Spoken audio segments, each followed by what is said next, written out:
ပြန်တင်ရင်ပြုတ်ကြမှာကိုကြောက်ရင်မင်းဟာဘယ်တော့မှလေဟုန်စီးနိုင်တဲ့ငှက်ဖြစ်လာမှာမဟုတ်ဘူးရဲရင်ခြင်းဆိုတာအောင်မြင်ခြင်းရဲ့ဒုတိယအမည်တစ်ခုပါပဲ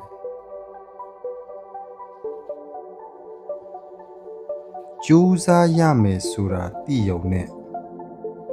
အောင်မြင်မှုဆိုတာမရှိနိုင်ဘူးလက်တွေ့မပါတဲ့ကြိုးစားမှုဟာအချီးနှီးပါပဲ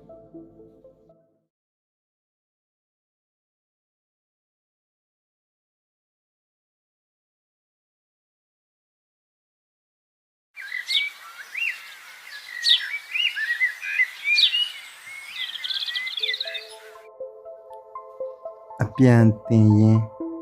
ပြုတ်ကြမှာကိုကြောက်ရင်မင်းဟာဘယ်တော့မှလေဟုန်စီးနိုင်တဲ့ငှက်ဖြစ်လာမှာမဟုတ်ဘူးရဲရင်ခြင်းဆိုတာအောင်မြင်ခြင်းရဲ့ဒုတိယအမည်တစ်ခုပါပဲ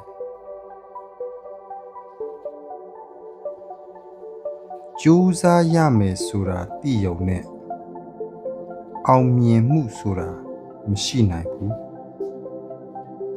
လက်တွေ့မပါတဲ့ကြိုးစားမှုဟာအချီးနှီးပါပဲ